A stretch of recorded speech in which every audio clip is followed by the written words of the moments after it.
BBC Radio Bristol. Steve Lefebvre at breakfast. Residents trapped in their homes in Bristol for more than a month because of a broken lift could be stuck for another week. I cried myself to sleep last night. Conservative MP for Bristol North West Charlotte Leslie is calling on them to sort the whole thing out. When you hear an old lady crying like that and saying that she's crying herself to sleep because of a situation with a broken lift, in 2013, how's that happening? I have no idea, and this just looks like neglect. I'm sure there's all sorts of technical excuses, but it just looks like really awful neglect.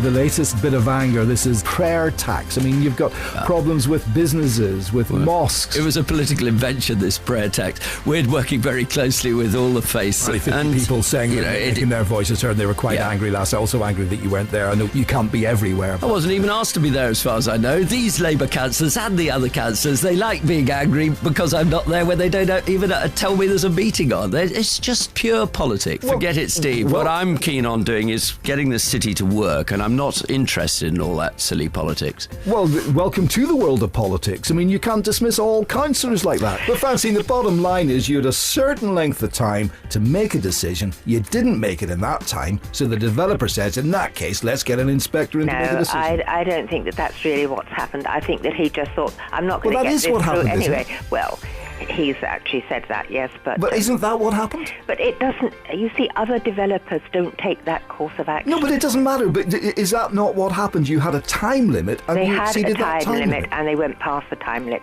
Yeah. But if you can think, it's 2 months. Is that really enough? That's not the point. Oh, it is the point when you get to these huge developments. Well, it could take forever then, couldn't it? Well, sometimes it does. Do you feel that Bristol is getting the bus service it deserves, or are you kind of embarrassed by the service, maybe compared to other cities here? There is always a challenge running bus services in Bristol because, as you say, the nature of the city. We can always get better, without doubt we can get better, and we want to get better. We want to make the bus service in Bristol something that the residents can be proud of. Can you see a situation where you would advocate somebody who's being diagnosed with cancer actively delaying or even refusing medical treatment as recommended by their doctor? So we're coming from the complementary medical... But just answer yes or no basically on that. Well, it depends on the individual situation. If you've got cancer? It depends on the individual situation. Against the doctor's recommendation. You have a doctor's recommendation. It depends on all sorts of different things, and it's down to the person's individual choice. John, I mean, couldn't get Norman Baker to admit the fact that the idea is to try and stop cars coming into the city centre, but to use other forms of transport. If somebody just came out and said that, surely that would clear the idea up, wouldn't it? Well, it's part of the overall strategy. The local transport plan there is to cater for all forms of traffic and transport. But you can't cater for them all successfully. Well, we try our best. Really like listening to Steve Lefebvre in the morning